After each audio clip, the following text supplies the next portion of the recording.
On my way to the farm, as you can hear, my voice is not the greatest. I got home last night. I get home last night and just felt full.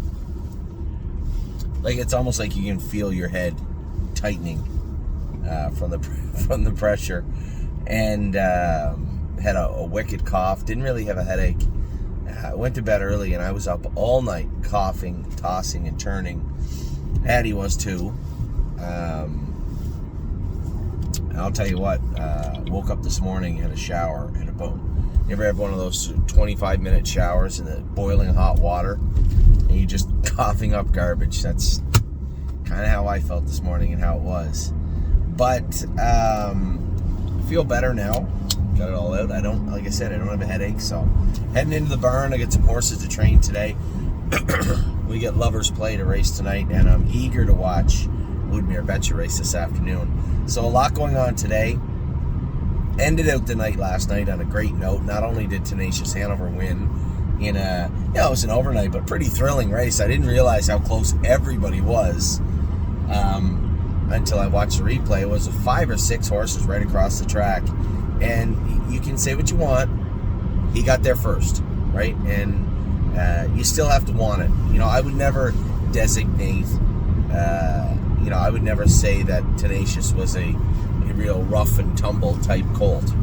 You have to drive him right. You have to use him right. You can't overuse him. You can't strike him. He just sours up a little bit. But when you get him in the right place to attack, and he's in with the right bunch, he did get there. And that's more than the 5 that were around him with the wire. So good job by him yesterday. I was happy. Oh, it tastes so good. And then to watch Dreon last night. He does not do his best work on the front end. But in that class, man, I was talking to Rob and a couple of our partners last night. Do you know that horse went over 100,000 yesterday? Well, Canadian, I guess. I assume it must be Canadian. Went over 100,000 on the year yesterday, and did it the hard way. Not $1 of stake money made by Dreon. So obviously he's really put it together all year and turned into a nice horse. It's such a perfect class for him. I knew eventually they would have to look at all gas, no brakes if he kept racing good in there, because that was a straight condition race. Now the difference is, well, I guess it technically is the same. All gas, no brakes was a 50 claimer in with condition horses. Now one is an 8 or now one is a 10 or something like that. Dreon fits that class because it's an also eligible 3-year-old $60,000 claimer, right? I think it's straight 3-year-olds. It must be. His tag right now is $90,000, so he's safe till the first of the year. There's no one on earth that would jump in and just blindly give away $15,000 when he drops to 75 January 1st. Now they might look at him in January if he continues. If they roll that over, also eligible 3-year-olds, 60 claimer. If they roll that over to 4-year-olds, just leave him in there. And eventually somebody will have to grab him for 75. As much as it is, he's going to continue to make it in there. He's a relatively sound horse. We have his shoeing perfect right where we want it. It's funny because I got a message from somebody, one of our clients, one of my partners the other day, and said, I have to admit, Dreon looks good in Ontario, and he was an advocate to move him out of Ontario. But there has to be steps, right? We moved him out of Ontario at a time where I knew he could do it the Meadows. And once he got that win, a couple, 2-3 wins, he started to come alive, right? We were able to change his shoes. When he first got to the Meadows, we changed them because he was interfering hard behind. After 3 or 4 or 5 starts, we got him away from that shoeing, got him back to Ontario. It was still, if you talk about a spectrum, you have middle of the road 4 full sweat shoes on a horse. As you start to get over to the right or to the left, however you want to look at it, you could have egg bars, you could have them tipped out, tipped in, you could have a number of different ways to have a horse shod. But starting from the middle of 4 full swedges and calling it a spectrum, he was quite a ways to one side or the other, right? He had egg bars and side weights on behind. He had 9/16 on up front. He was shimmed out because he would get to his knees. He had 2 corks on the outside of each shoe. So he was far from the middle of the spectrum. We left him, shimmed out with the corks up front, took the ag bars off him behind, and I told you guys what would happen. He would get better, stronger, and more confident if he could race with those aluminums on at Mohawk, and he has, and he will continue to.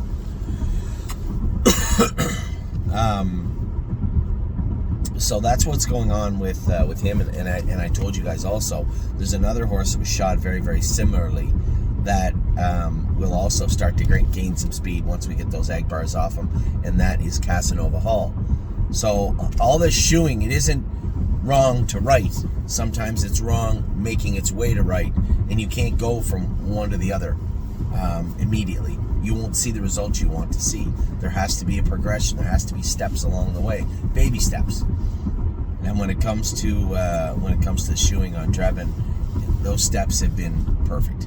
And a great job by Dom's crew, a great job by Tim's crew, taking care of him there. I think we raced him. Didn't we race him a couple of times in Dayton? Yeah, we did.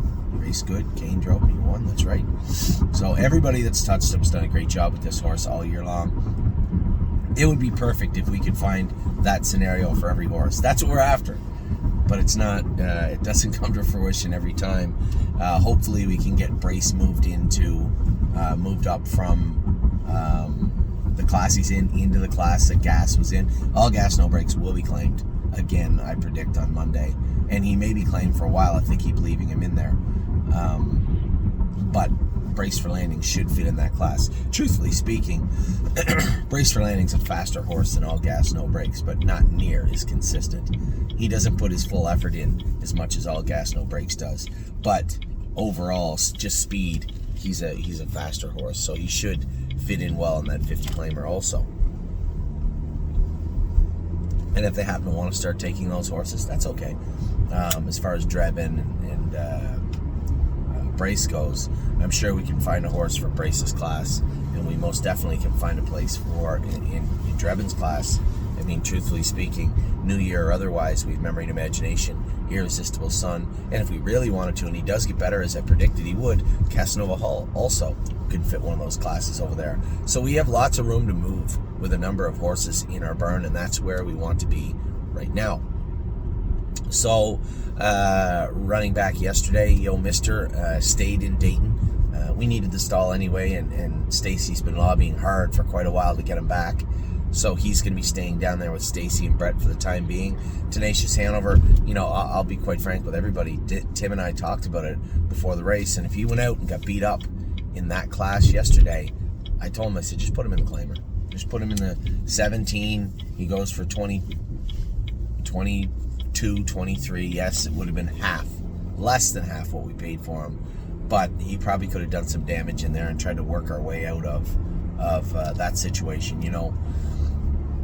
It's not always bad to have a horse where you have to put him in below where you paid for him if they're not gonna grab him right away. They don't generally grab horses out of that class, and quite frankly, it's neither here nor there. We have to put them in where they can do.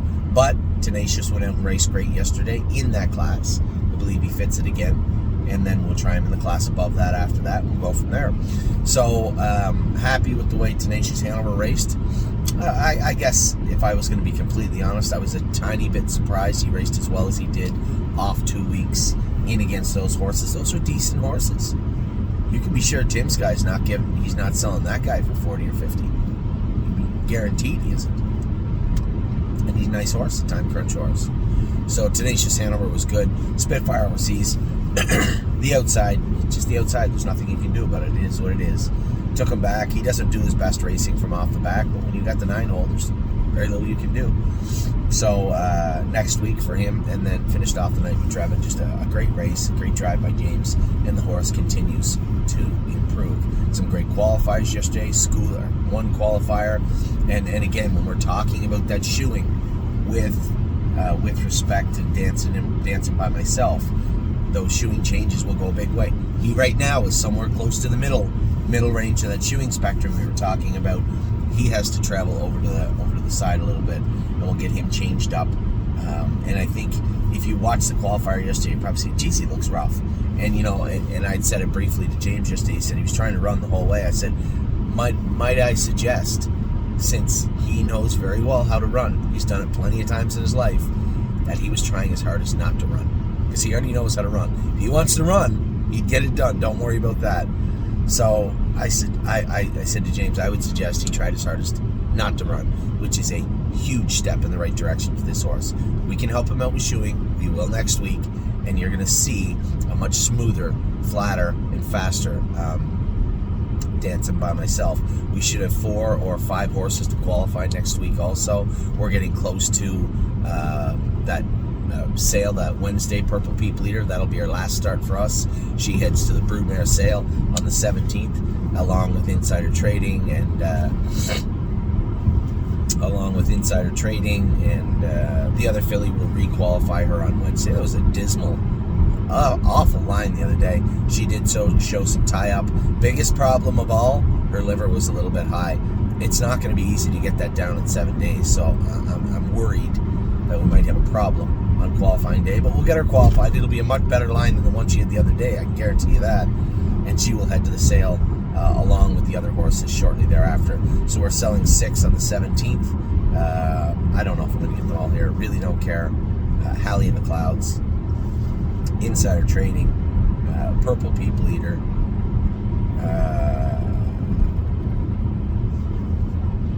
My Wicked Heart is number 5.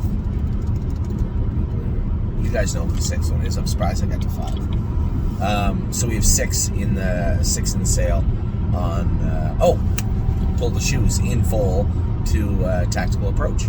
So those 6 horses will sell at the sale on the 17th. A lot going on in December. We continue to try to acquire. I didn't tell you guys this the other day because I wasn't the underbidder, but I was bidding on Always Be Naughty. I think I was out at 142,000. She sold for like 155 or something. Greg Luther bought her, so it didn't matter what we bid. We weren't getting her. And I bid another horse that went too high also. So we're still trying to acquire. We will continue to acquire horses into the Christmas season. And a little surprise for everybody as we get to Christmas also. I had a great call from somebody the other day. She had said that she has a Heston Blue Chip filly. She named after her daughter. She loves the filly. Her and her husband love the filly. And they work in a place where they were kind of clamping down on people inside their barn training horses outside the barn. Which, you know, if you guys pay close attention, Jason Merriman has a horse or two. Jason McGinnis has a horse. Lauren has her horse. I try not to do that. I mean, as long as they're getting their work done, I don't mind if people have a horse on the side or whatnot. Now, if you're running an entire stable, that's quite a different thing. But if you have a horse or so on the side, I don't mind. But this particular operation did, and she had called me and she said, well, you know, I think the plan, originally was to move the horse up here. Her mother is stabled not far from us, and then when she realized that she could keep a piece of the horse, I think that might have been a part of it all along. They're keeping a quarter of the horse, and they're going to sell 3/4 of the filly. They only want $10,000 for her. She was a homebred, I believe, or horse they picked up along the way. She's been jogging. She's going to be in her set. I wanted to make sets today. I just couldn't. The track's icy and we don't have enough of them corked, so it made no sense. But it looks like Wednesday there might be a break in the weather and we'll be able to get you that video on there. So you're going to see her also. Her name is, my name's Wayne. I think her daughter's name is Laney. She must say Rainey, as Addie does sometimes too. So I'm glad. I love. It's not like a $10,000 Heston Blue Chip filly is going to move the needle at the stable, but it's always nice to be able to accommodate and get new people involved this way. This is the exact way. What I just described to you is the exact way the stable.ca started, and there's nothing I love more than bringing horses onto our site, into our barn, and accommodating people in this way. It's just a great feeling. So can't wait to see Wayne start going with her horses, and I suspect you're going to see shares in her pedigree come up on the site today, I would imagine, or the weekend sometime. So with that, I'm going to let you go. I don't know how many of your videos I'm going to get today. As you can hear, my voice is cracking a little bit. I can only talk so much. We'll we'll see how that goes the rest of the day. But for right now, hope you guys are having a great Saturday. It looks like a nice Saturday here. Snow on the ground, so still a little chilly, but no wind, and it looks really nice. I am happy with the way